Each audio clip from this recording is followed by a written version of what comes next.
Listo, ya nos vemos, community, nos ves por ahí. Listo, buenas noches para En todos, línea. bienvenidos. Estamos en nuestro primer aniversario, aquí con los maestros que nos han acompañado aquí en Readers. Entonces, bienvenidos. Maestra Zulay tiene la palabra. Porfa, silenciamos.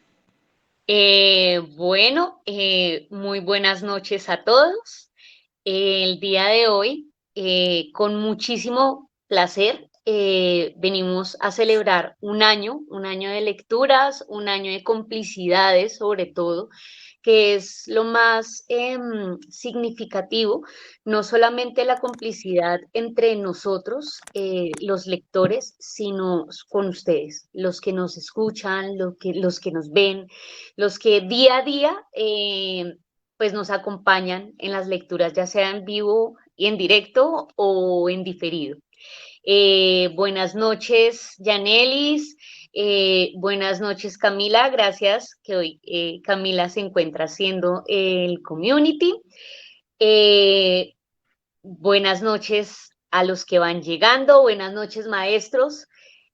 Muchísimas gracias por acompañarnos el día de hoy, así como nos han venido acompañando durante el último año.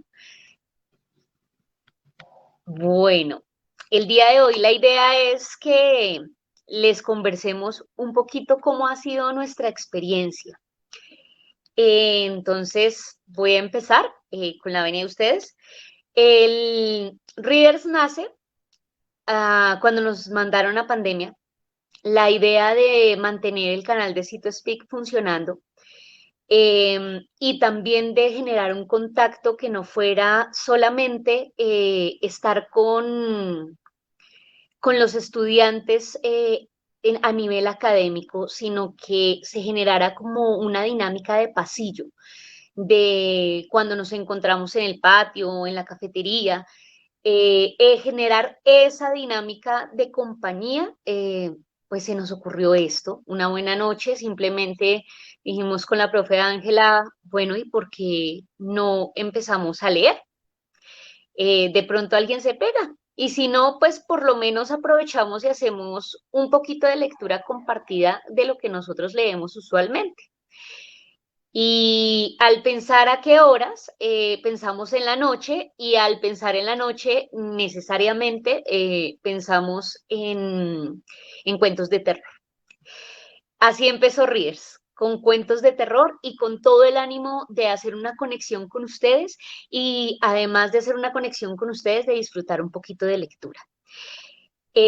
Poco a poco se fueron integrando otros cómplices, unos que aún nos acompañan, otros que nos han acompañado por algunas sesiones.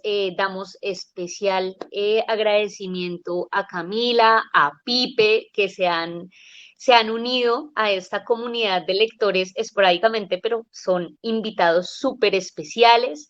Tuvimos a Nico, que es un ex estudiante del colegio. Tuvimos a la profe Sandra. Tuvimos al profe, tuvimos invitados de México, y con todo el ánimo de que nos vuelvan a acompañar, el profe Quiñones. Entonces, pues yo quisiera saber, por ejemplo, maestro Edgar, su merced, que es el que más tiempo lleva en esta locura, y que poco a poco le fue dando su propio matiz, ¿cómo se ha sentido? Buenas noches a todos, nuestra comunidad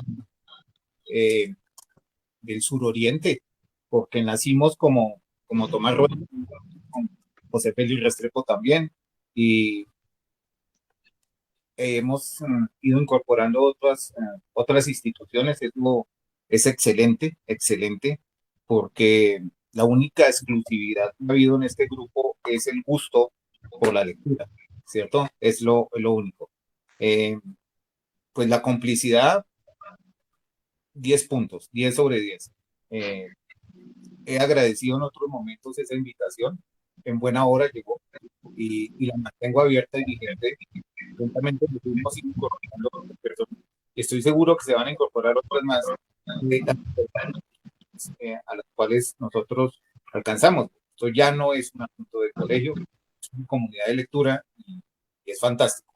Somos internacionales, tenemos dos colegas de allende las fronteras que prometieron intervenir con nosotros este año, porque la pandemia, cosas buenas de la pandemia ha sido que ha creado una comunidad, ¿cierto? Alrededor de una misma causa. Más allá de las fronteras, ha sido importante reunirnos con estilos diferentes, como lo hemos dicho en más de una ocasión. Tal vez nació como algo, pues yo no voy a decir que siniestro o macabro, sino como de misterio, ¿cierto? E hemos ido incorporando otro tipo de lecturas, de aventuras filosóficas con el maestro Abel. Y hemos dado, es posible que algún día le damos un manual del SENA, ¿cierto? Con un estilo diferente, por supuesto, porque se trata ante todo de leer, ¿sí? Lo que sea, pero leer ante todo con el respeto, el cariño que profesamos a través de esto, sin importar cuánta gente está en directo allí, 1, 1 millón es lo de menos, ¿cierto? Sabemos que nos ven y en más de una ocasión nos ven y hay gente que creo que les hemos tocado cierta sensibilidad, así lo han manifestado de manera particular, nos esperan en las noches y así se han diferido, lo ven. A todos ellos, a todas ellas, aquí y en el extranjero, en cualquier punto del mundo donde nos vean, les agradecemos y que nos sigan acompañando, ¿cierto? Entonces, gracias a Ángela y Zulay por la idea y gracias a los otros cómplices en esta bonita aventura. Listo, Zuli.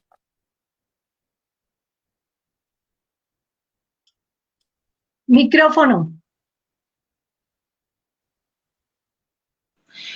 Zulay, el Perdón. micro. Tranquila, es parte de la virtualidad, es parte de lo que vivimos a diario en todo esto. Síguele. Muchas gracias, maestro Edgar. La siguiente en acompañarnos en orden en este stock de lectura fue nuestra bibliotecaria Alexa. Alexa, ¿cómo te has sentido? Ay, gracias. No, súper bien. Al comienzo fue un momento como entre obligado, entre que quería y no quería, entre los nervios, pues no familiarizada con el en vivo, pero pues siempre he dicho que comenzar algo es muy fácil. Todos comenzamos una dieta, todos comenzamos un proyecto, pero mantenerlo es complicado. Entonces yo hoy sí quiero darle las gracias de corazón a Zulay, a Luz Ángela, porque iniciaron, se mantuvieron cuando estuvieron solitas todos los días, buscaron sus lecturas y pues nos dieron la oportunidad de irnos uniendo. Entonces, pues ha sido fantástico. Los niños del colegio le escriben a uno mensajitos, les gusta, y pues ha sido un espacio para fortalecer estos lazos de amistad. Creo que en pandemia este equipo se ha hablado mucho más de lo que se hablaba, que lo que nos hablábamos en el colegio. Entonces ha sido fantástico, me he sentido muy bien y les doy las gracias a todos. Gracias. Bueno, Jorgito, su merced que entró en esta aventura por el placer de leer, ¿qué tal le ha parecido los en vivos? ¿Qué ha sido esa embestida tecnológica? Bueno, muy buenas noches para todos. La respuesta es sencilla, un horror. Igual cuando comenzaste a contar y cuando lo invitan a uno, esta vaina es un horror. Básicamente por 3 cosas. La primera, porque es que uno se expone. Y cuando tú te expones, quedas, si me permiten la palabra, desnudo frente a los demás. Lo segundo, porque uno lo dice y lo dijo, y ya se fue. Y eso quedó grabado en la red, quedó grabado en los bits, quedó grabado en donde sea, pero ahí quedó. Y lo tercero es que uno empieza de verdad a confrontarse un poco con la vida, con uno mismo. La experiencia ha sido hermosísima por muchas razones, pero una de ellas fue que cuando entré a la universidad, mi maestro Felipe Prieto me enseñó a leer los libros, a oler los libros. Antes de leer siempre olíamos las hojas y casi que uno podía identificar la editorial y la fecha y el tiempo y la época, y eso a uno lo traslada en el mundo, pero también lo une con el mundo. Y nada, aparte de horror, ha sido maravilloso. He aprendido muchas cosas, he oído muchas cosas.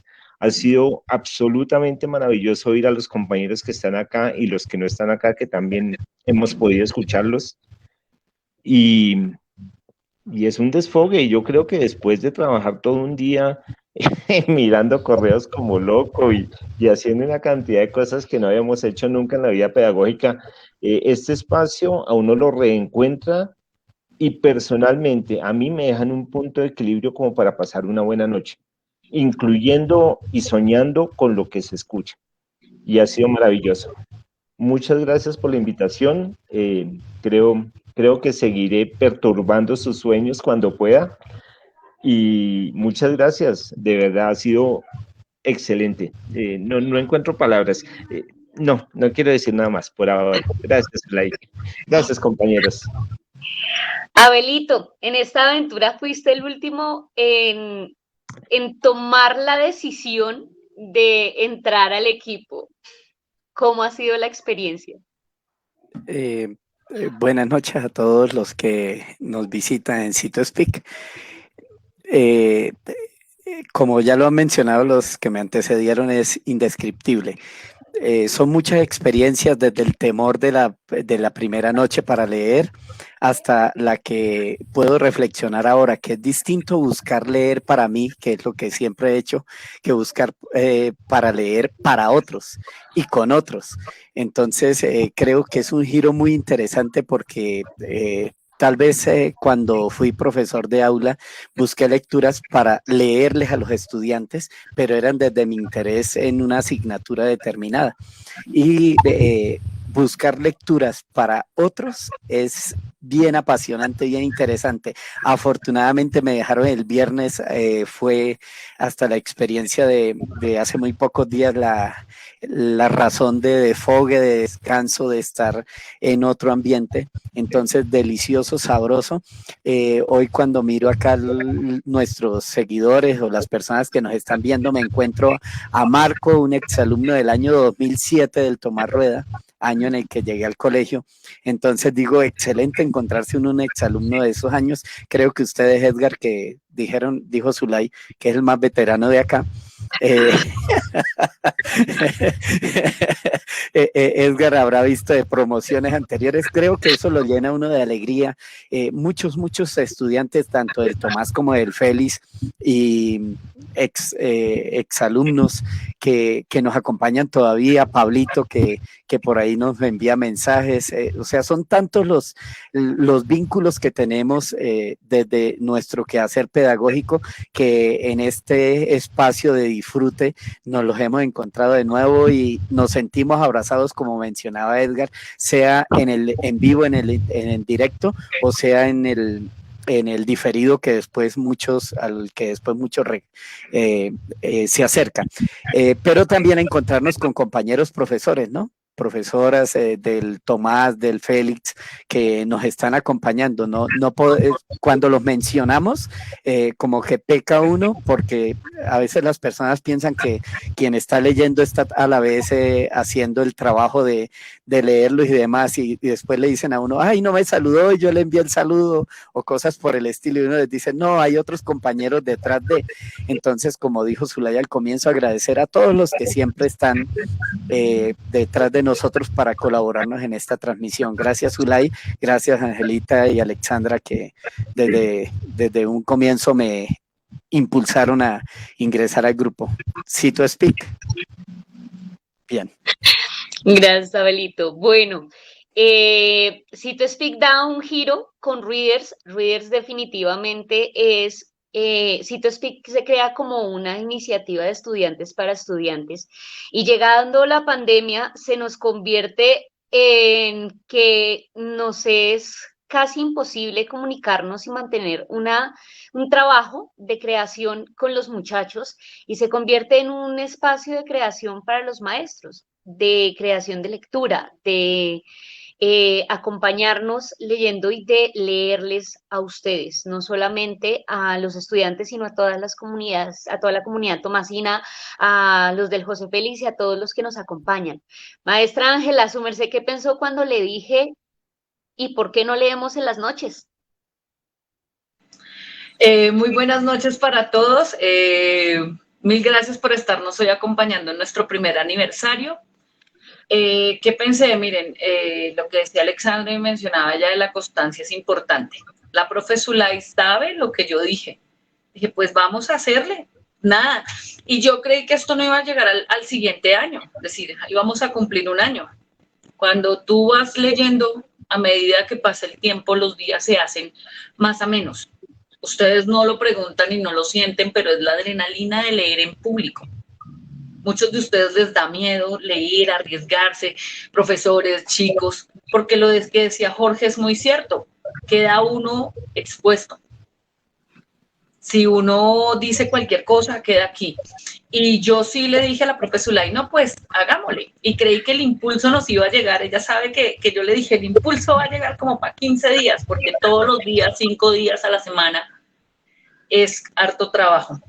Es no tener planillada la vida, la noche. Entonces, aprovechando la pandemia, gracias a los compañeros que se han venido uniendo, que nos han venido apoyando en esta labor tan bonita, nos ha permitido diversificar. Zulay y yo empezamos con un propósito de noche, cuentos de terror, en un marzo frío, con lluvia y todo este cuento. Y ellos nos han permitido ver más allá, lecturas muy interesantes que nos han hecho reflexionar. Por ejemplo, yo me di cuenta que mi género es el pulp fiction o la ciencia ficción. También me di cuenta que hacemos ciclos de literatura latinoamericana, ciclo de mujeres. ¿Y por qué no seguir haciendo todas esas cosas tan interesantes que tiene cada uno? Esto es una parte para todos nosotros de convergencia. Los que nos visitan saben que tienen su maestro preferido. Por ejemplo, tenemos las noches del Cordi. Abelito sabe que tiene su fanaticada. Entonces, por eso es bienvenido. Edgar tiene su fanaticada bastante chévere. Esta fanaticada de Edgar nos acompaña desde otros lados, desde otras circunstancias. Exalumnos, padres, no sé. Y uno cuando está haciendo el community, lo que dice Abelito, hay siempre alguien atrás contestando y hay veces es muy difícil conocer la empatía que tienen ustedes con su maestro. Y es que usted me decía un niño, no, profe, pero me saludaron porque a mí me ven los niños de otros colegios. Y profe, es que me saludaron con mi nombre y usted me decía así, yo, es que no soy yo. Entrar a mediar todo eso ha sido complicado e interesante, chicos. Entonces, profes, los invitamos a que también se unan. Este es un espacio para ustedes. Es un espacio donde celebramos un primer aniversario. Esperamos lograr el segundo y seguir con esta adrenalina y que más profes se unan. Entonces, quiero agradecerle al profe Samuel, a la profe Gloria, por abrir otro espacio de lectura, por darnos otra gama de lectura. Y, ¿no? Y ellos se ríen, ¿no? Son unos divinos y muchas gracias por la compañía. Maestra Zulay tiene la palabra. Bueno, resta decirles a todos muchísimas gracias por la complicidad, a nuestros oyentes, espectadores, muchísimas gracias por estar ahí, ya sea en directo o en diferido. Este material queda para ustedes, cada lectura es de ustedes, se piensa a diario para ustedes. Como decía Abelito, es diferente los gustos literarios que tenemos cada uno y qué decidimos leer. Entonces, ustedes saben que los que nos siguen, que yo tengo un género muy marcado que es hacia el terror, pero pues varío entre el terror gótico, el terror oriental y el día de hoy les traigo un pequeño cuento de nuestra vieja confiable, dicen por ahí, de nuestro autor consagrado de terror, Stephen King. Entonces, el día de hoy les traigo un pequeñito cuento de Stephen King, que se llama El asesino. Permítanme mi cuadro por acá para poder leer. Listo. El asesino. Repentinamente se despertó sobresaltado y se dio cuenta de que no sabía quién era, ni qué estaba haciendo aquí, en una fábrica de municiones. No podía recordar su nombre ni qué había estado haciendo. No podía recordar nada. La fábrica era enorme, con líneas de ensamblaje y cintas transportadoras, y con el sonido de las partes que estaban siendo ensambladas. Tomó uno de los revólveres acabados de sacar de una caja donde estaban siendo automáticamente empaquetados. Evidentemente había estado operando en la máquina, pero ahora estaba parada. Recogía el revólver como algo muy natural. Caminó lentamente hacia el otro lado de la fábrica, a lo largo de las rampas de vigilancia. Allí había otro hombre empaquetando balas. ¿Quién soy?, le dijo pausadamente, indeciso. El hombre continuó trabajando, no levantó la vista, daba la sensación de que no le había escuchado. ¿Quién soy? ¿Quién soy?, gritó. Y aunque toda la fábrica retumbó con el eco de sus salvajes gritos, nada cambió. Los hombres continuaron trabajando sin levantar la vista. Agitó el revólver junto a la cabeza del hombre que empaquetaba balas. Le golpeó y el empaquetador cayó, y con su cara golpeó la caja de balas que cayeron sobre el suelo. Él recogió una, era de calibre correcto, cargó varias más. Escuchó un clic-clic de pisadas sobre él. Se volvió y vio a otro hombre caminando sobre una rampa de vigilancia. ¿Quién soy?, le gritó. Realmente no esperaba obtener respuesta, pero el hombre miró hacia abajo y comenzó a correr. Apuntó el revólver hacia arriba y disparó 2 veces. El hombre se detuvo y cayó de rodillas, pero antes de caer, pulsó un botón rojo en la pared. Una sirena comenzó a aullar ruidosamente y claramente. ¡Asesino! ¡Asesino! ¡Asesino!, bramaron las altavoces. Los trabajadores no levantaron la vista, continuaron trabajando. Corrió intentando alejarse de la sirena del altavoz. Vio una puerta y corrió hacia ella. La abrió y cuando hombres uniformados aparecieron, le dispararon con extrañas armas de energía. Los rayos pasaron a su lado.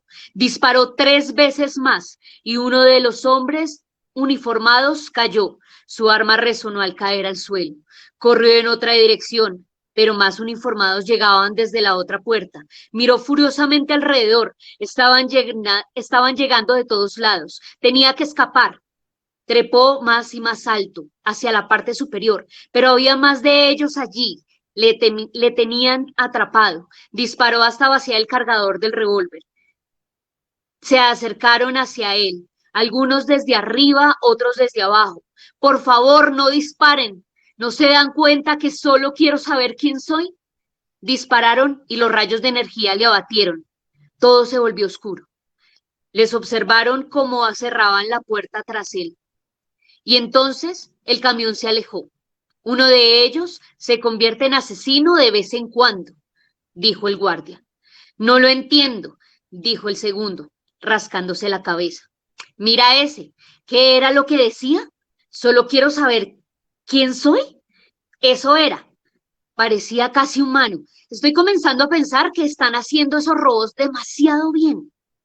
Observaron el camión de reparación de robots desaparecer por la curva. ¿Será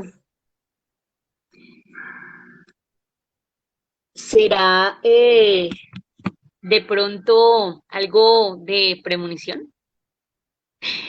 Bueno, maestros, ¿quién se anima? Maestro Jorge, ¿quiere animarse a leer? Pero por supuesto, animado desde hace mucho tiempo, hace un año con ustedes.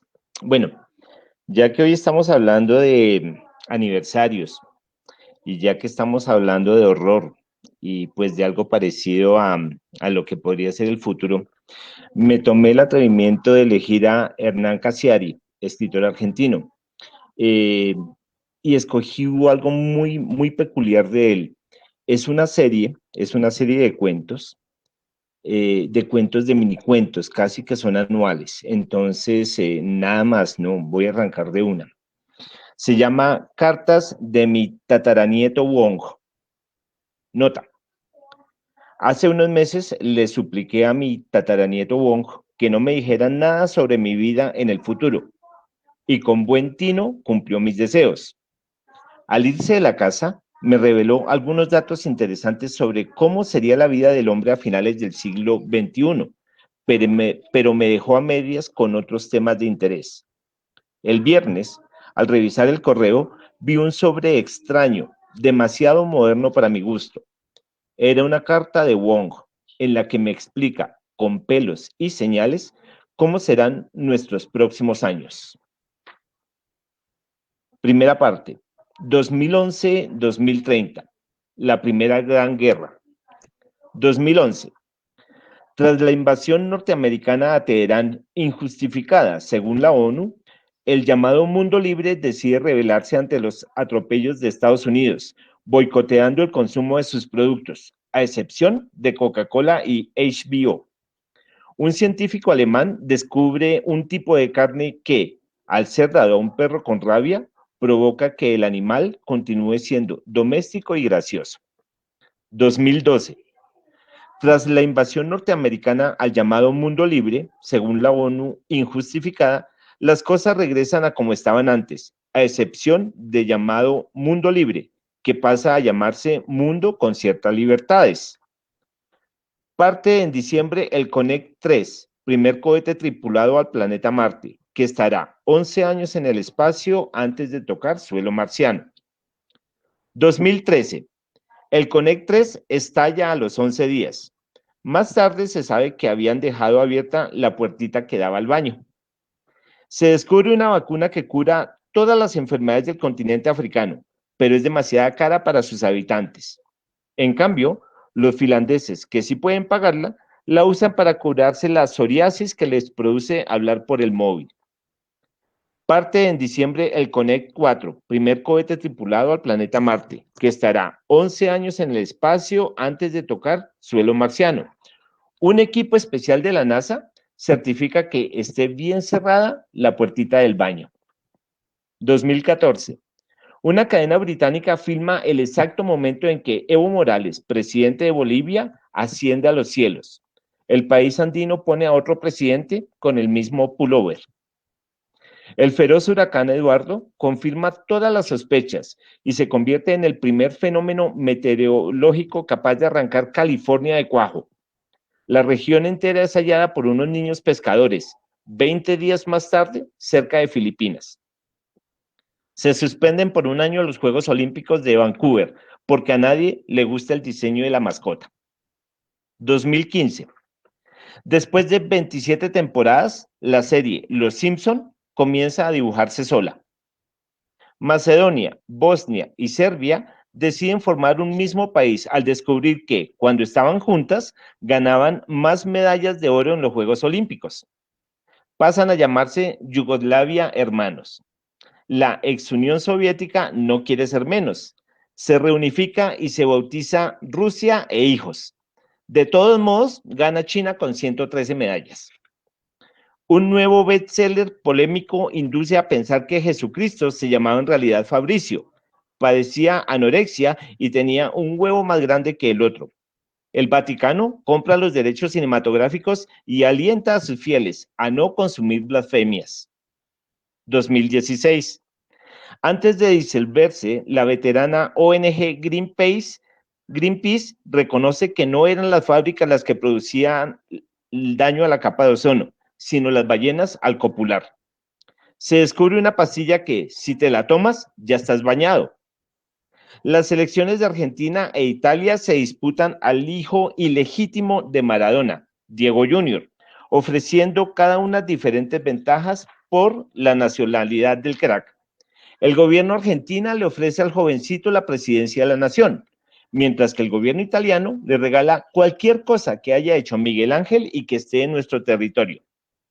Finalmente, Diego Junior se nacionaliza colombiano, pero no dice a cambio de qué. El Connect 4 deja de emitir señales. 2017. Una universidad holandesa descubre que debajo de algunos cuadros de Van Gogh hay pinturas de Dalí. Tras una conferencia de prensa, una clínica privada de Seúl informa al mundo que han clonado a un hombre en 2013 y ahora mostrarán al mundo los resultados. Aparece un niño de 5 años adorable, sano, limpio y educado, al que el resto de la humanidad llamará de clon. Es el principio de la guerra del 26, pero nadie lo sabe. Inglaterra se sube al euro con tan mala suerte que se resbala y se cae al dólar canadiense. 2018. La decadencia del imperio norteamericano se hace más evidente. Este año solo producen 12 largometrajes, 4 modelos de Chevrolet, 2 invasiones a países pobres y un solo capítulo bueno del Dr. House. Por primera vez en la historia, gana Eurovisión, un participante mudo, gracias a una muy lograda coreografía. El Banco Central de la República Argentina, por indicación del gobierno, congela los depósitos de los ahorristas utilizando nitrato líquido. Una universidad francesa descubre que debajo de las pinturas de Dalí que se habían hallado debajo de unos cuadros de Van Gogh, hay unas imágenes JPG con imágenes semidesnudas. 2019. Un estudio indica que solo los mayores de 50 años continúan utilizando el correo electrónico, dado que la juventud del mundo tiene que utilizar la telepatía o directamente no se comunican con nadie, 82%. Se suspende por primera vez un match de fútbol, ocurre en Brasil, a causa de la desconfiguración del árbitro. Al recomponerse el sistema, los archivos goles back están tan dañados que hay que empezar el partido de nuevo. El Connect 4, que se había enmudecido 3 años atrás, vuelve a emitir señales. Sus tripulantes logran decir una frase que llega a la Tierra. Esto es increíble, se escucha. Después de eso, otra vez silencio. 2020. El profesor José Luis Orihuela da de baja el cuaderno, el último cuaderno que quedaba en el mundo. Por primera vez en la historia y tras largos años de investigación, un hombre da a luz después de 3 años de gestación. Aparece ante el mundo un enorme bebé adorable, sano y limpio y educado, al que el resto de la humanidad llamará The Man. Es el principio de la guerra del 26, pero nadie lo sabe. Comienza a emitir un canal de televisión vegetariano, que solamente pueden sintonizar los espectadores que no estén comiendo carne en ese momento. 2021. Un magnicidio terrorista en París durante una cumbre del G8 mata a todos los presidentes de los países más ricos del mundo. Asume el gobierno de cada nación sus viudas, quienes como primera medida de gobierno deciden congelar a sus esposos hasta que los puedan resucitar. Nokia saca a la venta un teléfono móvil con cama adentro. Suecia se convierte en una sociedad perfecta al descubrir un antídoto contra el bostezo, la única enfermedad contagiosa que le faltaba curar. 2022. Una mortal epidemia de tifus se desata en las Islas Malvinas y el gobierno británico decide devolverlas a su país de origen. La República Argentina se niega a aceptar el regalo y se desata otra vez la guerra de las Malvinas, pero al revés, el que pierde se las queda.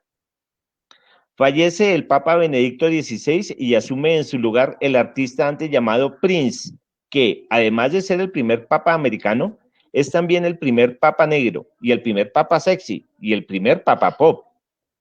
Por primera vez desde sus inicios, la final del Mundial de Fútbol Chile 2022 se transmite vía holograma en 25 estadios de todo el mundo en directo.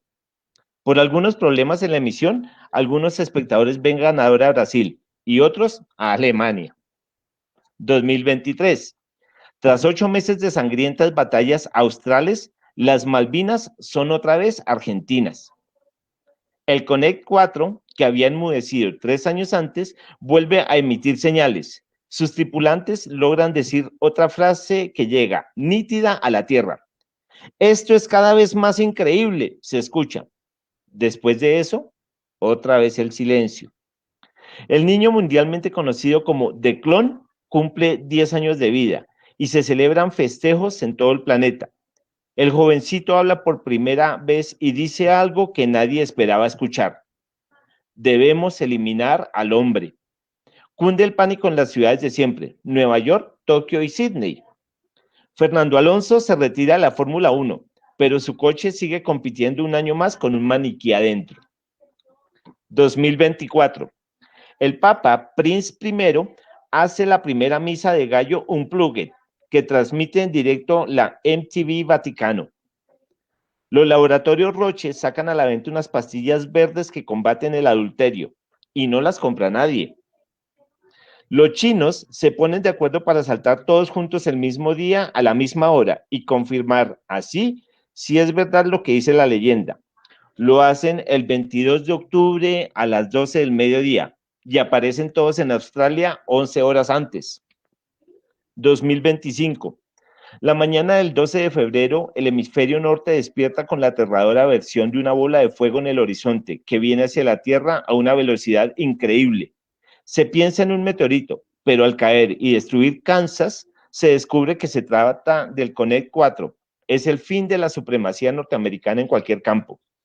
El niño mundialmente conocido como The Man, hijo de los hombres y de ninguna mujer, recibe su primera comunión con una fiesta que se celebra en el mundo entero.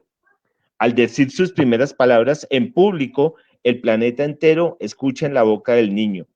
Debemos eliminar al clon. En muchas ciudades comienza la caza al payaso, hasta que un nuevo comunicado soluciona el malentendido. Miles de ordenadores en todo el mundo regresan a Windows 98. 2026. Los habitantes del planeta comienzan a dividirse entre defensores de man y defensores de clon. Los niños, uno de Londres y el otro desde Corea, se desafían y se lanzan mensajes de guerra a través de Facebook. Hay tensión mundial. Un chimpancé logra ganarle una partida de ajedrez a una computadora construida por un chileno. Comienza la Tercera Guerra Mundial, conocida también como la Gran Guerra del 26, entre los clon y los man. 2027. Una bomba antitetánica destruye Nueva Zelanda. Un atentado contra el niño man mata a sus padres travestis y el niño man llora y patalea en la CNN. Las viudas del G8, esposas de los presidentes muertos en el 21, logran resucitar a sus maridos mediante un novedoso sistema médico y los actualizan sobre la guerra que está teniendo lugar. Los maridos prefieren seguir congelados unos años hasta que todo pase. Los ejércitos del clon parecen a punto de ganar la guerra, dado que sus soldados antes de morir se duplican, pero los guerreros man descubren que las copias son de baja calidad. 2028.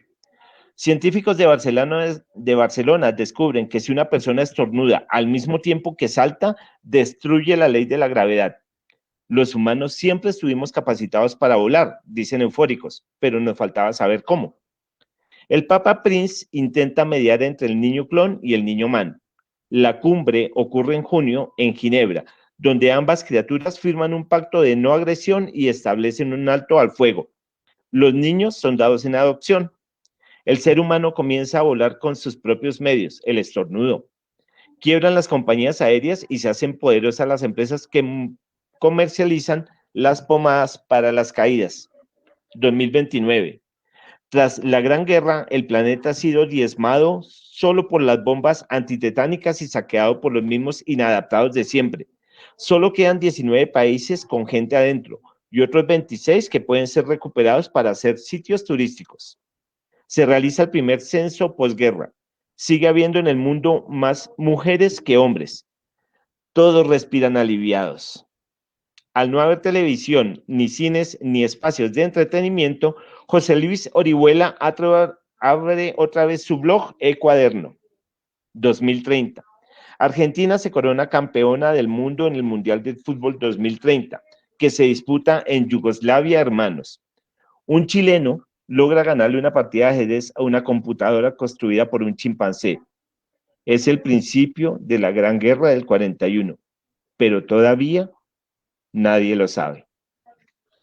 Y este es la primera parte de cuentos cortos del señor Cassiari acerca del mundo, la vida y lo que nos sucede casi a diario a todos. Muchas gracias. Gracias, maestro, por ese cuento. ¿Será que si estornudamos y saltamos, volamos? Va a tocar intentarlo. Ojalá. Bueno, Alexa, ¿qué nos traes para hoy?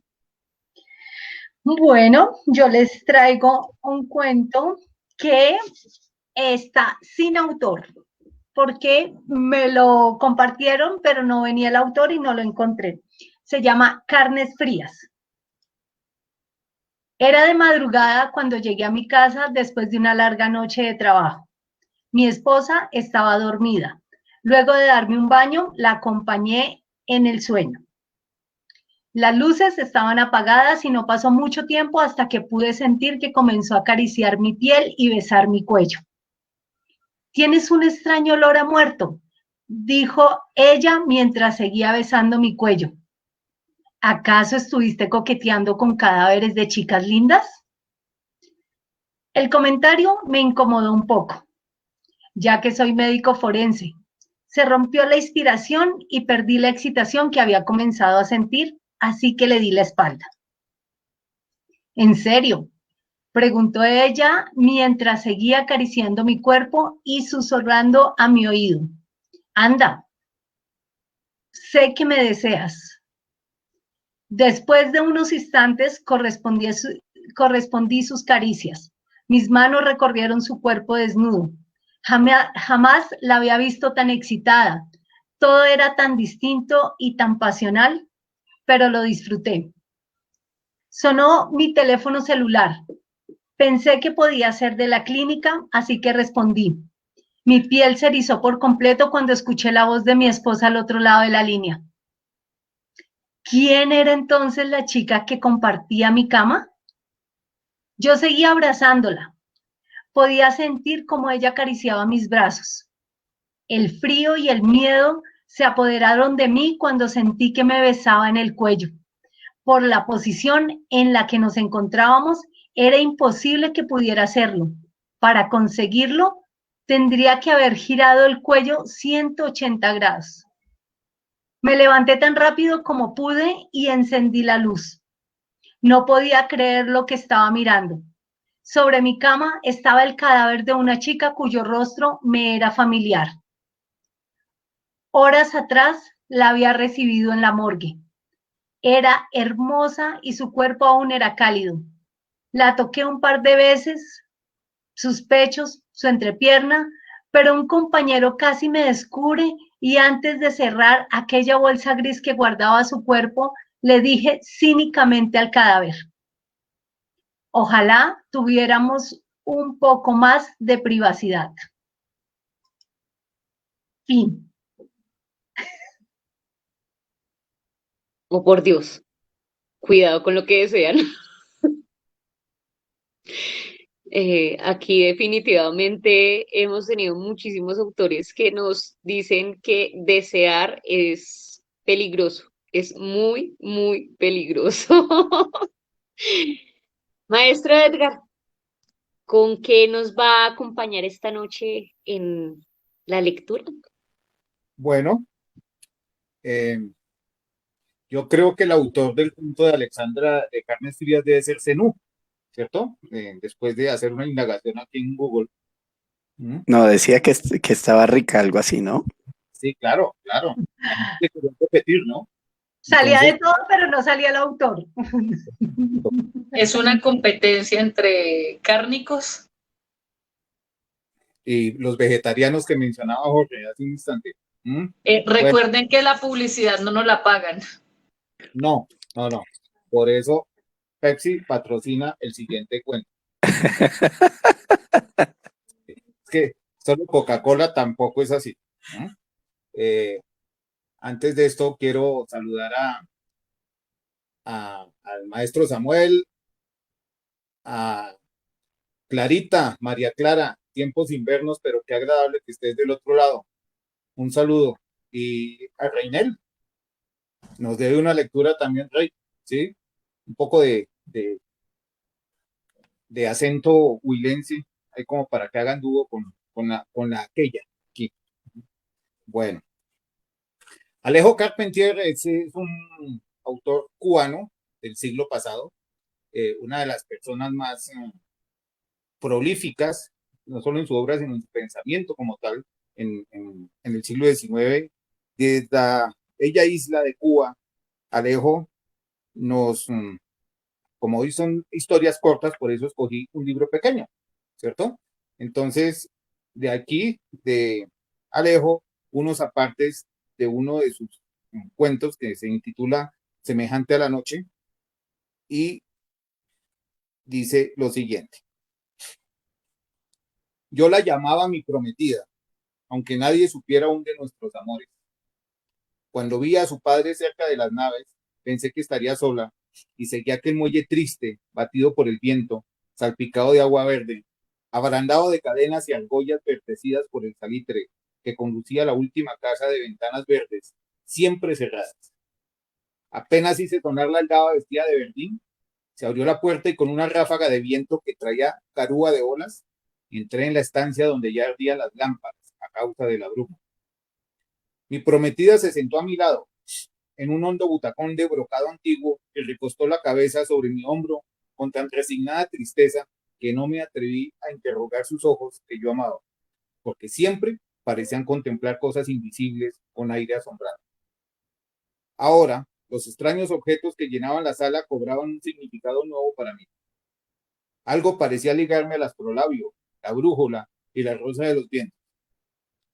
Algo también al pez sierra que colgaba de las vigas del techo y a las cartas de Mercator y Ortelius que se abrían a los lados de la chimenea, revueltos con mapas celestiales habitados por Osas, Canes y Sagitario.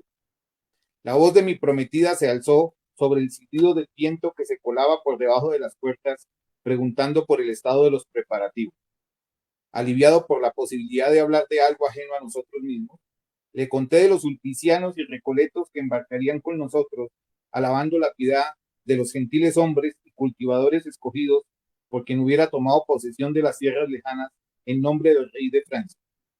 Le dije cuánto sabía del gigantesco río Colbert, todo orlado de árboles centenarios, de los que colgaban como musgos plateados, cuyas aguas rojas corrían majestuosamente bajo un cielo blanco de garzas. Llevábamos víveres para 6 meses. El trigo llenaba los hollados de la bella y la amable. Íbamos a cumplir una gran tarea civilizadora en aquellos inmensos territorios empáticos que se extendían desde el ardiente Golfo de México hasta las regiones de Chicagua, enseñando nuevas artes a las naciones que en ellos residían. Cuando yo creía a mi prometida más atenta a lo que le narraba, le vi erguirse ante mí con sorprendente energía, afirmando que nada glorioso había en la empresa que estaba haciendo repicar desde el alba todas las campanas de la ciudad. La noche anterior, con los ojos ardidos por el llanto, había querido saber algo de ese mundo de allende el mar, hacia el cual marcharía yo ahora, y tomando los ensayos de Montaigne en el capítulo que trata de los carruajes, había leído cuánto a América se refería. Así se había enterado de la perfidia de los españoles, de cómo con el caballo y las lombardas se habían hecho pasar por Dios. Encendida de virginal indignación, mi prometida me señalaba el párrafo en que el bordeles escéptico afirmaba que nos habíamos valido de la ignorancia e inexperiencia de los indios para atraerlos a la traición, la lujuria, avaricia y crueldades propias de nuestras costumbres. Cegada por tan pérfida lectura, la joven que piadosamente lucía una cruz de oro en el escote aprobaba de quien impíamente afirmara que los salvajes del Nuevo Mundo no tenían por qué trocar su religión por la nuestra, puesto que se habían servido muy útilmente de la suya durante largo tiempo. Yo comprendía que en esos errores no debía haber más que el despecho de la doncella enamorada, dotada de muy ciertos encantos ante el hombre que le impone una larga espera, sin otro motivo que la azarosa pretensión de hacer rápida fortuna en una empresa muy pregonada. Pero, aún comprendiendo esa verdad, me sentía profundamente herido por el desdén a mi valentía, la falta de consideración por una aventura que daría relumbre a mi apellido, lográndose, tal vez, que la noticia de alguna hazaña mía, la pacificación de alguna comarca, me valiera algún título otorgado por el rey, aunque para ello hubiera de perecer por mi mano algunos indios más o menos. Nada grande se hacía sin lucha, y en cuanto a nuestra santa fe, La letra con sangre entraba.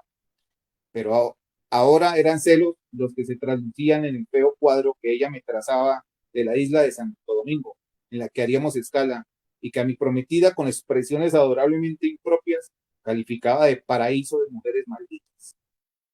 Era evidente que a pesar de su pureza sabía de qué clase eran las mujeres que solían embarcar para el Cabo Francés, en muelle cercano, bajo la vigilancia de los corchetes, entre risotadas y palabrotas de los marineros. Alguien, una criada tal vez, podía haberle dicho que la salud del hombre no se aviene con ciertas abstinencias y vislumbraba en un misterioso mundo de desnudeces edénicas, de calores enervantes, peligros mayores que los ofrecidos por inundaciones, tormentas y mordeduras de los dragones de agua que pululan en los ríos de América. Al fin empecé a irritarme ante una terca discusión que venía a sustituirse en tales momentos a la tierna despedida que yo hubiera apetecido. Comencé a renegar de la pusilanimidad de las mujeres, de su incapacidad de heroísmo, de sus filosofías de pañales y costureros, cuando sonaron fuertes aldabonazos anunciando el intempestivo regreso del padre. Salté por una ventana trasera sin que nadie en el mercado se percatara de mi escapada, pues los transeúntes, los pescadores, los ebrios, ya numerosos a esta hora de la tarde, se habían aglomerado en torno a una mesa sobre la que a gritos hablaba alguien que en el instante tomé por un pregonero del elixir de Orvieto, pero que resultó ser un ermitaño que clamaba por la liberación de los santos lugares. Me encogí de hombros y seguí mi camino. Tiempo atrás había estado a punto de alistarme en la cruzada predicada por el Fulco en Nubli. En buena hora, una fiebre maligna, curada gracias a Dios y a los ungüentos de mi Santa Madre, me tuvo en cama, tiritando el día de la partida. Aquella empresa había terminado, como todos saben, en guerra de cristianos contra cristianos. Las cruzadas estaban desacreditadas. Además, yo tenía otras cosas en qué pensar. El viento se había aplacado. Todavía enojado por la tonta disputa con mi prometida, me fui hacia el puerto para ver los navíos. Estaban todos arrimados a los muelles, lado a lado, con las escotillas abiertas, recibiendo millares de sacos de harina de trigo entre sus bordas pintadas de arlequín. Los regimientos de infantería subían lentamente por las pasarelas en medio de los gritos de los estibadores, los silbatos de los contramaestres, las señales que rasgaban la bruma, promoviendo rotaciones de grúas. Sobre las cubiertas se amontonaban trastos informes, mecánicas amenazadoras, envueltas en telas impermeables. Un ala de aluminio giraba lentamente a veces por encima de una borda antes de hundirse en la oscuridad de un sollado. Los caballos de los generales colgados de cinchas viajaban por sobre los techos de los almacenes como corceles wagnerianos. Yo contemplaba los últimos preparativos desde lo alto de una pasarela de hierro, cuando de pronto tuve la angustiosa sensación de que faltaban pocas horas, apenas 13, para que yo también tuviese que acercarme a aquellos buques, cargando con mis armas. Entonces pensé en la mujer, en los días de abstinencia que me esperaban, en la tristeza de morir sin haber dado mi placer, una vez más, al calor de otro cuerpo, impaciente por llegar, enojado aún por no haber recibido un beso, siquiera de mi prometida. Me encaminé a grandes pasos hacia el hotel de las bailarinas. Christopher, muy ebrio, se había encerrado ya con la suya. Mi amiga se me abrazó riendo y llorando, afirmando que estaba orgullosa de mí, que lucía más guapo con el uniforme y que una cartomántica le había asegurado que nada me iba a ocurrir en el gran desembarco. Varias veces me llamó héroe, como si tuviese una conciencia del duro contraste que este halago establecería con las frases injustas de mi prometida. Salí a la azotea. Las luces se encendían ya en la ciudad, precisando en puntos luminosos la gigantesca geometría de los edificios. Abajo en las calles era un confuso hormigueo de cabezas y sombreros. No era posible desde este alto piso distinguir a las mujeres de los hombres en la neblina del atardecer, y era, sin embargo, por la permanencia de ese pulular de seres desconocidos que me encaminaría hacia las naves poco después del alba. Yo surcaría el océano tempestuoso de estos mares, arribaría a una orilla lejana bajo el acero y el fuego para defender los principios de los democratas. Por última vez, una espada había sido arrojada sobre los mapas de Occidente, pero ahora acabaríamos para siempre con la nueva orden teutónica y entraríamos victoriosos en el tan esperado futuro del hombre reconciliado con el hombre. Mi amiga puso una mano trémula en mi cabeza, adivinando tal vez la magnanimidad de mi pensamiento. Estaba desnuda bajo los vuelos de su peinador entreabierto. Cuando regresé a mi casa, con los pasos inseguros de quien ha pretendido burlar con el vino la fatiga del cuerpo, ahito de holgarse sobre otro cuerpo, faltaban pocas horas para el alba. Tenía hambre y sueño, y estaba desasosegado al propio tiempo por las angustias de la partida próxima. Dispuse mis armas y correaje sobre un escabel y me dejé caer en el lecho. Noté entonces con sobresalto que alguien estaba acostado bajo la gruesa manta de lana y ya iba a echar mano al cuchillo cuando me vi preso entre brazos encendidos de fiebre que buscaban mi cuello como brazos de náufrago, mientras unas piernas indeciblemente suaves se trepaban a las mías. Mudo de asombro quedé al ver que la que de tal manera se había deslizado en el lecho era mi prometida. Entre sollozos me contó su fuga nocturna, la carrera temerosa de ladridos, el paso furtivo por la huerta de mi padre hasta alcanzar la ventana y las impaciencias y los miedos de la espera. Después de la tonta disputa de la tarde, había pensado en los peligros y sufrimientos que me aguardaban, sintiendo esa impotencia de enderezar el destino azaroso del guerrero que se traduce en tantas mujeres por la entrega de sí mismo, como si ese sacrificio de la virginidad tan guardada y custodiada en el momento mismo de la partida, sin esperanzas de placer, dando el desgarre propio para el goce ajeno, tuviese un propiciatorio poder de ablación ritual. El contacto de un cuerpo puro, jamás palpado por manos de amante, tiene un frescor único y peculiar dentro de sus crispaciones, una torpeza que sin embargo acierta, un candor que intuye, se amolda y encuentra, por oscuro mandato, las actitudes que más estrechamente machiembran los miembros. Bajo el abrazo de mi prometida, cuyo tímido vellón parecía endurecerse sobre uno de mis muslos, crecía mi enojo por no haber extenuado mi carne en trabazones de harto tiempo conocidas, con la absurda pretensión de hallar la quietud de días futuros en los excesos presentes.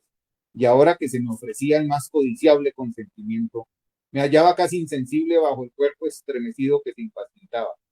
No diré que mi juventud no fuera capaz de enardecerse una vez más aquella noche ante la incitación de tan deleitosa novedad.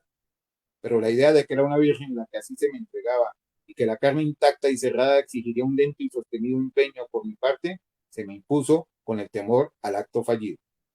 Eché a mi prometida a un lado, besándola dulcemente en los hombros, y empecé a hablarle con sinceridad en falsete de lo inhábil que sería malograr júbilos nupciales en la premura de una partida, de su vergüenza al resultar empreñada, de la tristeza de los niños que crecen sin un padre que les enseña a sacar la miel verde de los troncos huecos y a buscar pulpos debajo de las piedras. Ella me escuchaba con sus grandes ojos claros encendidos en la noche, y yo advertía que, irritada por un despecho sacado de los trasmundos del instinto, despreciaba al varón que en semejante oportunidad invocara la razón y la cordura, en vez de roturarla y dejarla sobre el lecho, sangrante como un trofeo de caza, de pechos mordidos, sucia de zumos, pero hecha mujer en la derrota. En aquel momento bramaron las reses que iban a ser sacrificadas en la playa y sonaron las caracolas de los vigías. Mi prometida, con el desprecio pintado en el rostro, se levantó bruscamente sin dejarse tocar, ocultando ahora menos con gesto de pudor que con un ademán de quien recupera algo que estuviera a punto de malbaratar lo que de súbito estaba encendiendo mi codicia. Antes de que pudiera alcanzarla, saltó por la ventana. La vi alejarse a todo correr por entre los olivos y comprendí en aquel instante que más fácil me sería entrar sin un rasguño en la ciudad de Troya que recuperar a la persona perdida. Cuando bajé hacia las naves, acompañado de mis padres, mi orgullo de guerrero había sido desplazado en mi ánimo por una intolerable sensación de hastío, de vacío interior, de descontento de mí mismo. Y cuando los timoneles hubieran alejado las naves de la playa con sus fuertes pértigas y se enderezaron los mástiles entre las filas de remeros, supe que habían terminado las horas de alarde, de exceso, de regalos que preceden las partidas de soldados hacia los campos de batalla. Había pasado el tiempo de las guirnaldas, las coronas, el laurel, el vino en cada casa, la envidia de los campos y el pavor de las mujeres. Ahora serían las dianas, el lodo, el pan llovido, la arrogancia de los jefes, la sangre derramada por error, la gangrena que huele a almíbares infectos. No estaba tan seguro ya de que mi valor acrecería la grandeza y la dicha de los acayenos de largas caballeras.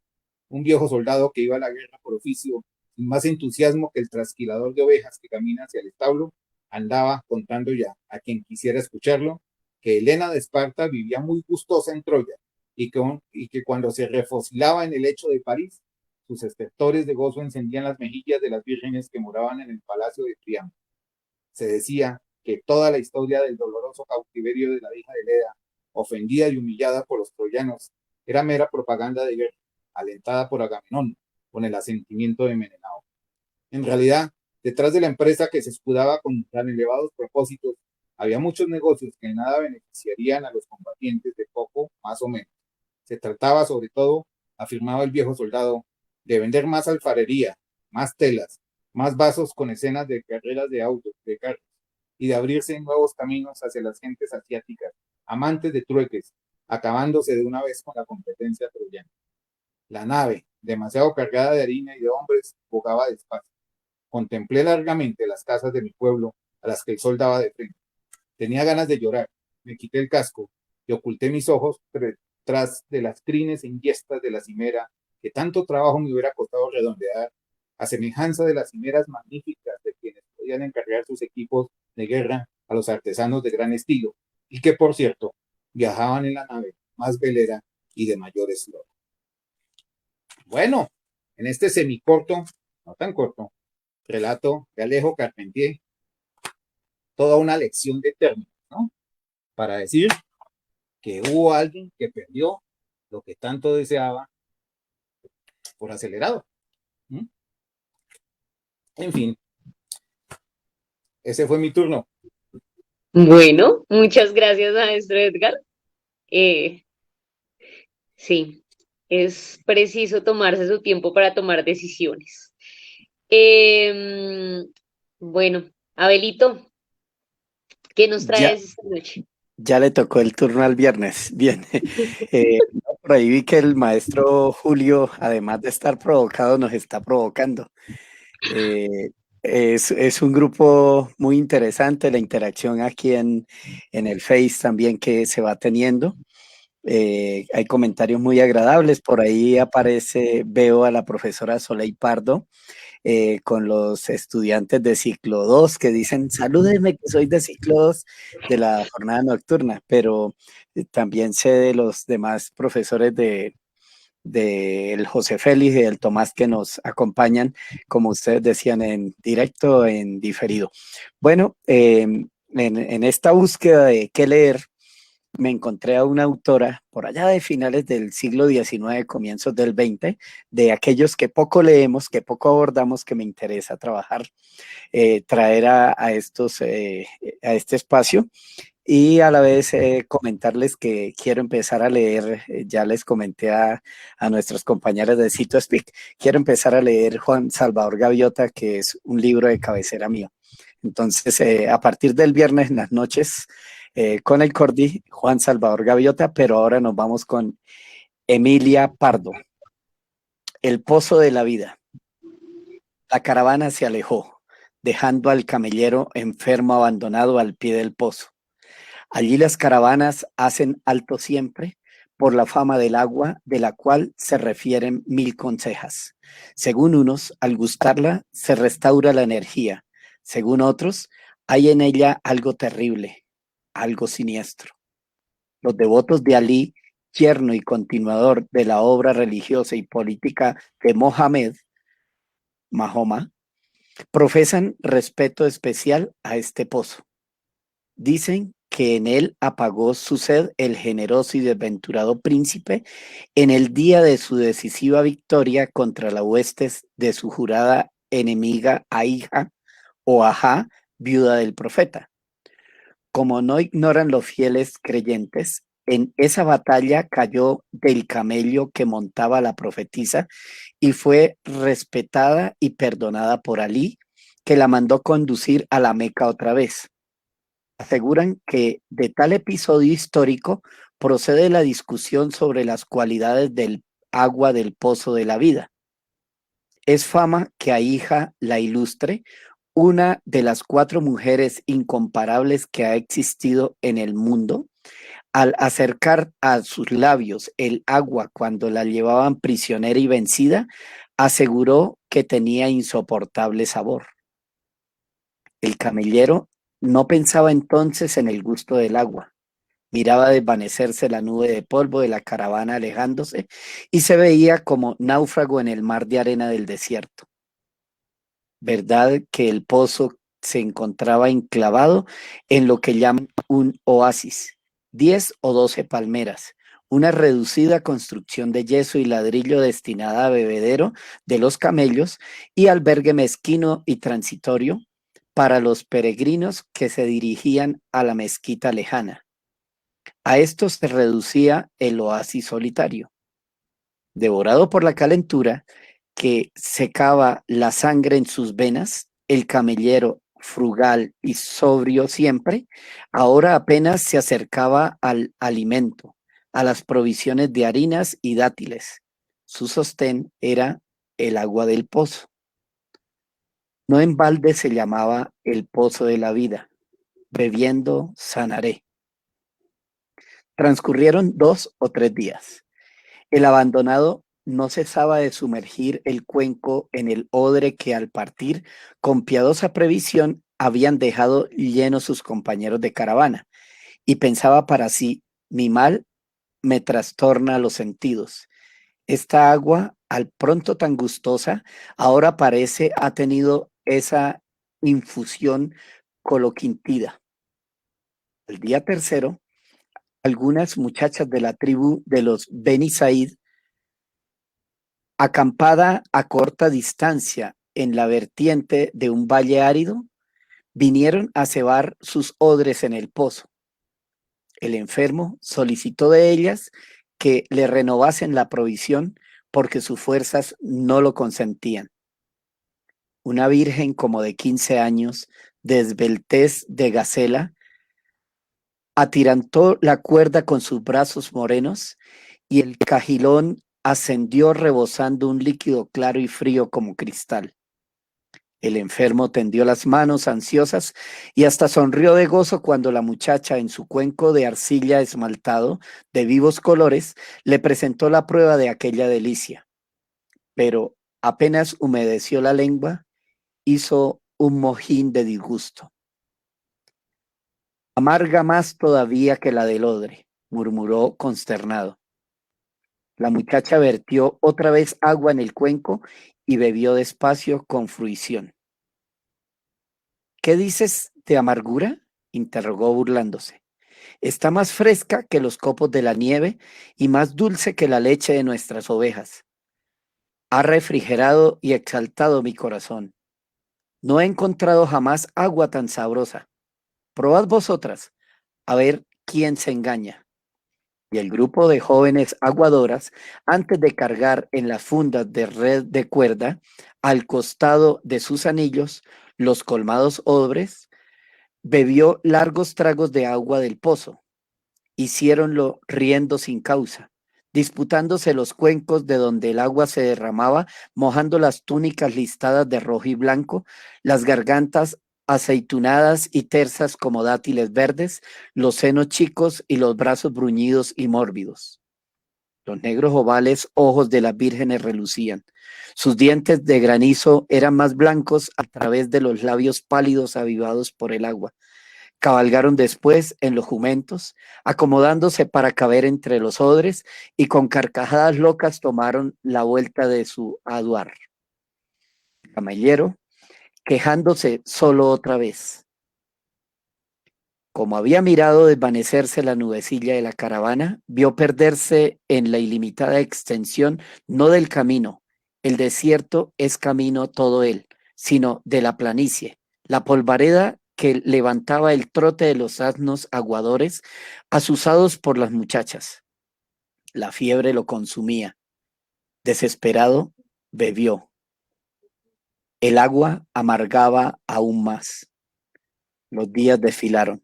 El enfermo los contaba por los granos del rosario de gordas cuentas que, afuera de devoto creyente musulmán, llevaba colgado de la cintura, porque eran iguales todos los días, los mismos amaneceres deslumbrantes del sol en un cielo acerado, los mismos mediodías segadores crudamente magníficos con lampos de brasa y rayos de sol sin velo, refractados por la amarillenta llanura.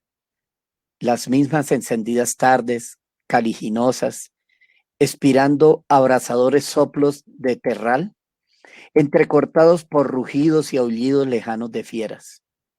Las mismas noches de esplendidez implacable, en que el firmamento sombrío y puro se adornaba con sus astros y constelaciones más refulgentes, sin que ni una ráfaga de aire descendiese de la bóveda de bronce, empavonada de azul o celada de estrellas vivísimas, lucientes y duras como la mirada altiva del poderoso. Y el enfermo, sin poderlo evitar, bebía, bebía. El agua era a cada trago más repugnante. Dijérase que las manos de los genios enemigos del hombre desleían en el pozo bolsas de hiel, puñados de sal, esencia de dolor.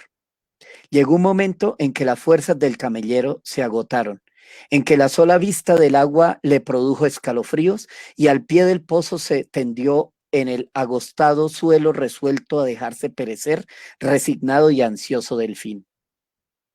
Una voz que le llamó, una voz imperiosa y grave, le hizo abrir los ojos. Tenía ante sí a un santón, un viejo moravito de larga barba argentina, de remendado traje, apoyado en una callada, con un zurrón de medicante al hombro. La faz, requemada por el sol, presentaba nobles, aguileños rasgos, y los ojos fijos en el enfermo no revelaban piedad, sino meditación serena. El estado de un alma que conoce los libros sacros y sondea el existir. En la mano derecha, el santón sostenía el cuenco lleno de agua. Tal vez se disponía a apurarlo. No bebas, santo varón, aconsejó el camellero. Es amarga como absintio. Te dará horror. Yo ya no lo soporto. Sin hacerle caso, el santo bebió y ni mostró desagrado ni complacencia. Esta agua, murmuró después de que se hubo limpiado la boca con el revés de su mano curtida por la intemperie, no es ni amarga ni dulce. Su amargor y su dulzor están en el paladar de quien la bebe. ¿No han venido aquí desde que languideces al pie del pozo seres jóvenes y sanos? ¿No han bebido del agua? Han venido, respondió el camellero, unas mozas vírgenes, muy alborotadas, a tomar agua para su ardor, y han alabado lo refrigerante de la bebida. Ya ves, dijo reposadamente el santón, que el ángel Arrael mire por ti y te permita encontrar tolerable al menos el agua del pozo. Yo te llevaría conmigo sacándote de este mal paso, pero mi jumento no puede con más carga y tengo que adelantar camino para incorporarme a una caravana, porque si voy solo, me devorarán las fieras. Y el santón se alejó recitando un versículo del Corán. Al ver su silueta oscura desvanecerse en el horizonte inflamado, el camellero sintió que su última esperanza desaparecía y, en transporte delirante, acercóse al brocal del pozo, se agarró a él con ambas manos y no sin trabajoso esfuerzo, hasta para darse la muerte se necesita vigor, se precipitó dentro de cabeza. Y las aguas del pozo de la vida, desde que se arrojó a su profundidad el camellero, siguen siendo dulces para algunos, amargas para bastantes. Solo hay que añadir que los de paladar fino las encuentran gusto a muerto. Fin. Caray. Bueno, cada quien disfruta desde su paladar la vida, ¿no? Maestra Ángela, ¿qué nos trae para esta noche? Pues esta noche es la primera vez que leo tan acompañada. He leído con su live y me ha acompañado, y ahorita es la primera vez que leo tan acompañada, ya me da tanto. Hoy les traigo, hoy pues haciendo memoria mientras escucho todos estos cuentos. hago memoria de todo lo que hemos vivido durante todo este tiempo. Y me acordé de un pequeño cuento corto, les traigo la historia de Laura, pero antes de eso, iba a decir estos cuentos de 2 frases. Esta mañana encontré en mi móvil una foto mía, vivo solo. Entonces, ahí son esos cuentos solos. ¿Cuánto lo siento? Por ahí vieron a mis pequeños felinos. La picazón de la nariz no es gratis. Ese cuento me recordó que, Cami, todavía sigues pensando en el perro, que no solamente los perros laven las manos. Revisen su cama, revisen bien debajo de la cama. Igual recordé también al Coco y mi puerta dañada. Entonces, sí. Bueno, hoy les traigo una historia, es un relato, es un relato fantástico de Héctor Munro, más conocido como Saki. Es de bestias y superbestias. Esto son, aquí vamos. Se titula Laura. ¿No te estarás muriendo de verdad, preguntó Amanda. El doctor me dio permiso de vivir hasta el martes, dijo Laura. Pero si hoy es sábado, la cosa es grave, dijo Amanda con la boca abierta. No sé si sea grave, lo que sí es cierto es que hoy es sábado, dijo Laura. La muerte siempre es grave, dijo Amanda. Nunca le dije que me iba a morir. Se presume que voy a dejar de ser Laura, pero pasaré a ser otra cosa. Alguna clase de animal, me figuro. Mira, cuando uno no ha sido muy buena en la vida, ¿qué cosa? ¿Alguna clase de animal? Perdón, es que está lejos el computador hoy. Pero pasaré a hacer otra cosa, alguna clase de animal, me figuro. Mira, cuando uno no ha sido muy buena en la vida que acaba de vivir, reencarna en algún organismo inferior. Y yo no he sido muy buena. Si a eso vamos, he sido ruin, mezquina, vengativa y todas esas cosas cuando las circunstancias así me lo exigieron. Las circunstancias nunca exigen ese tipo de cosas, se apresuró a decir Amanda. Perdóname que te lo diga, observó Laura, pero Herbert es una circunstancia que exigiría cualquier cantidad de esa clase de cosas. Tú estás casada con él y eso es otra historia. Te juraste amarlo, honrarlo y soportarlo. Yo no. No veo que pueda tener de malo Herbert, protestó Amanda. ¿Cómo no? La maldad fue toda mía, admitió Laura desapasionadamente. Él ha sido tan solo una circunstancia atenuante. Por ejemplo, el otro día armó un alboroto de malas pulgas cuando saqué a pasear los cachorros de la granja. Se persiguieron las polillas de sus extraviadas y espantaron a 2 gallinas culecas de los nidos.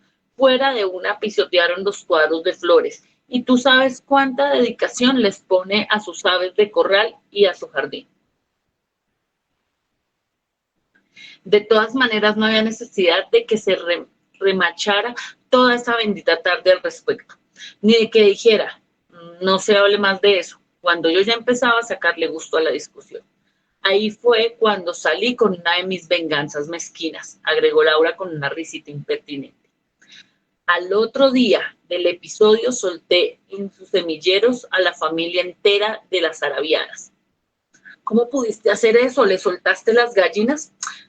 Resultó muy fácil, dijo Laura. 2 gallinas hicieron las que estaban poniendo, pero yo me mostré firme. Y nosotros creyendo que fue un accidente. Como ves, prosiguió Laura, en realidad tengo razones para suponer que mi próxima encarnación será en un organismo inferior. Seré alguna clase de animal. Por otro lado, tampoco he sido tan horrible.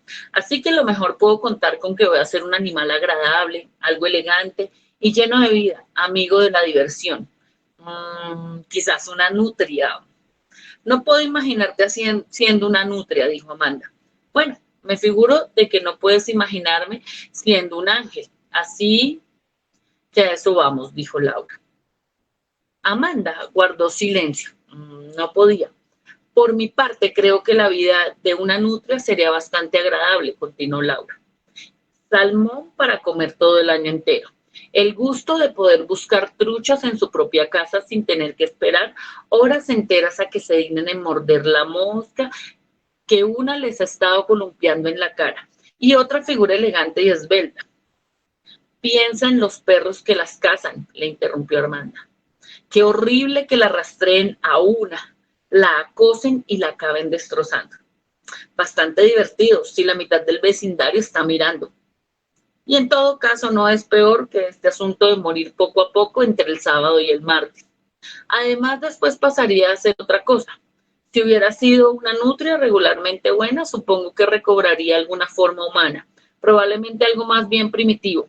La de un morenito egipcio casi con cueros, me figuro yo. Ojalá te pusieras seria, suspiró Amanda. De veras deberías hacerlo. Si solo vas a vivir hasta el martes. En realidad, Laura murió el lunes. Qué terrible trastorno, se quejó Amanda a su tío político, el señor Quinn. Tengo invitadas un montón de personas a pescar y a jugar golf. Y los rodendeos están precisamente en su mejor momento. Laura fue siempre desconsiderada, dijo el tío. Nació en plena temporada ecuestre, con un embajador que odiaba bebés hospedados en la casa. Se le ocurrían las cosas más disparatadas, dijo Amanda. ¿Sabes de casos de locura en su familia? ¿Locura? No, que yo sepa, nunca. Sus padres viven en West Kensington, pero creo que es cuerdo todo lo demás. Ella tenía la idea de que iba a reencarnar en una nutria, dijo Amanda. Uno se topa de esas ideas sobre la reencarnación con tanta frecuencia, incluso en Occidente, dijo el tío, donde no se atreven a afirmar que son disparatadas. Y Laura fue una persona tan impredecible en esta vida que no me gustaría sentar reglas precisas sobre lo que podía estar haciendo en un estado anterior. ¿Crees que de veras puede haber pasado a ser un animal? Preguntó Amanda, que era una de esas personas bastante prontas a moldear opiniones a partir de los puntos de vista de quienes la rodeaban. Justo en ese momento, Herbert entró al comedor matinal, con un aire luctuoso y con el destezo de Laura, que Laura no alcanzaría a explicar por sí sola. Mataron a 4 de mis Sussex zarabiadas, exclamó. Las mismísimas 4 que iban para la exhibición del viernes. A una la arrastraron y se la comieron precisamente en la mitad del nuevo cuadro de claveles en el que tanto empeño puse y dinero. Mis mejores gallinas y mis mejores flores escogidas para la destrucción. Casi parece que el animal culpable de este acto supiera cómo hacer el máximo daño en el mínimo tiempo. ¿Crees que fue una zorra?, preguntó Amanda. Más bien parece cosa de un hurón, dijo el tío. No, dijo Herbert, había huellas y patas palmeadas en todas partes, y seguimos el rastro hasta el arroyo, el fondo del jardín.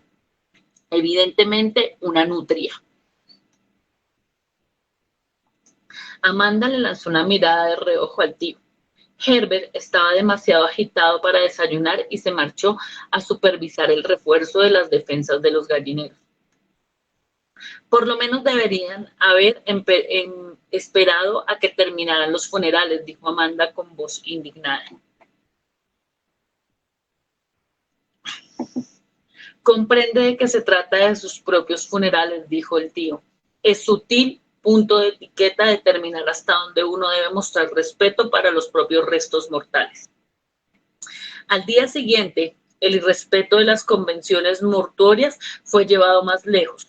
Durante la ausencia de la familia en las exequias ocurrió la masacre de las restantes gallinas arabiadas.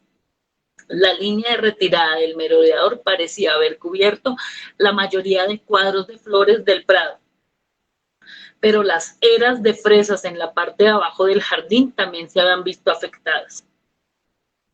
Voy a hacer que traigan esos perros tan pronto como sea posible, dijo Herbert ferozmente. De ninguna manera, ni se te ocurra hacerlo, exclamó Amanda. Quiero decir, no sería bien visto tan enseguida el luto en la casa. Este es un caso de urgencia. Cuando una nutria se ceba en estas cosas, ya no para. A lo mejor vaya a otra parte ahora que no quedan más gallinas, insinuó Amanda. Se diría que que quieres proteger esa limaña, dijo Herbert. El arroyo ha estado muy seco últimamente, objetó Amanda. No parece muy deportivo cazar un animal cuando tiene poca oportunidad de refugiarse. Por Dios, estalló Herbert. No estoy hablando de deporte, quiero exterminar a ese animal tan pronto como sea posible. La propia oposición de Amanda se atenuó cuando a la hora del servicio religioso del domingo siguiente, la nutria se abrió paso hasta la casa, hurtó medio salmón de la despensa y dejó un ripio de escamas sobre la alfombra persa del estudio de Herbert. Dentro de poco la tendremos escondida debajo de las camas, ruñéndonos los pies a pedacitos, dijo Herbert. Y por lo que sabía Amanda de esa nutria en particular, la posibilidad no era muy remota. La víspera del día fijado para la cacería, Amanda se paseó a solas durante 1 hora por las orillas del arroyo, haciendo lo que se imaginaba eran ruidos de jauría. Quienes oyeron su actuación supusieron caritativamente que practicaba imitaciones de los sonidos del corral para la venidera feria del pueblo. Su amiga y su vecina Aurora Burnett se encargó de llevarle noticias sobre la jornada venatoria. Es una lástima que no haya salido. El día estuvo muy productivo. La encontramos de inmediato en el charco del fondo del jardín. ¿Y la mataron?, preguntó Amanda. ¿Cómo no? Era una espléndida hembra. Le dio un feo mordisco a tu marido mientras trataba de agarrarla por la cola. Pobre animal, me compadecí mucho de ella. Tenía una mirada tan humana en los ojos cuando la mataron. Dirás que soy una tonta, pero ¿sabes a quién me recordó esa mirada? Pero querida, ¿qué te pasa? Cuando Amanda se hubo recobrado algo de la postración nerviosa, Herbert la llevó a curarse al Valle del Nilo. El cambio de horizontes trajo pronto la deseada recuperación de la salud y el equilibrio mental. Las escapadas de una nutria aventurera en busca de un cambio de régimen alimenticio fueron vistas en la correcta perspectiva. El temperamento normalmente plácido de Amanda se reafirmó.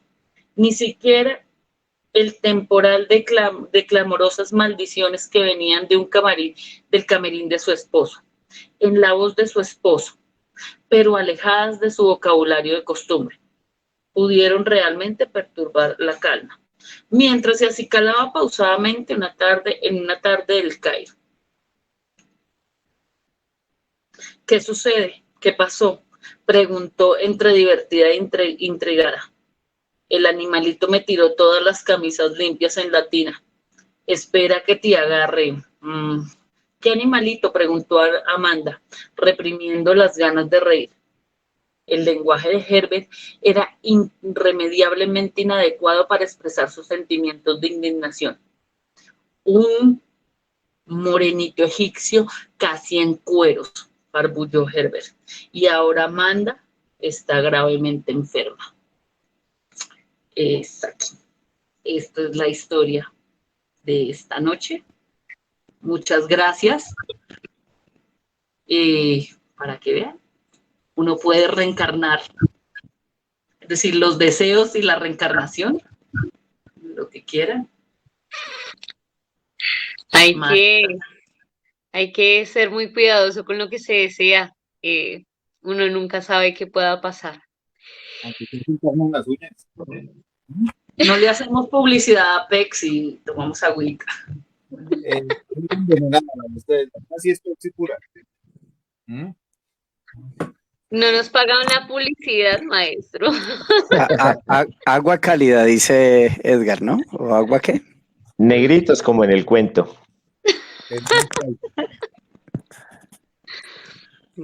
Agüita.